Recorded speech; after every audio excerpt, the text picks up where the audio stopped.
திறந்தது மணிக்கதவு மரகத பதுமைய இனி தழுவு இடையில விழுந்தது இளமனசு இருக்கிற சுகம் அது பல தினசு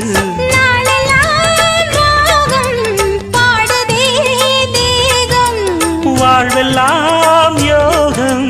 வாழ்த்துதே யாவும் விதவிதமா விருந்து வச்சு விழி வழியே மருந்து வச்சு விரத்தோட அதில் பல சுகம் வரும் பொழுதாச்சு காட்டுக்குயில் பாட்டு சொல்ல வீட்டு கிளி கேட்டு கொள்ள ஒட்டி வந்த தாளமே கொட்டும் கெட்டி மேளமே தொட்டணைக்க வேணுமே பட்டு கிளி நாணுமே காட்டுக்கு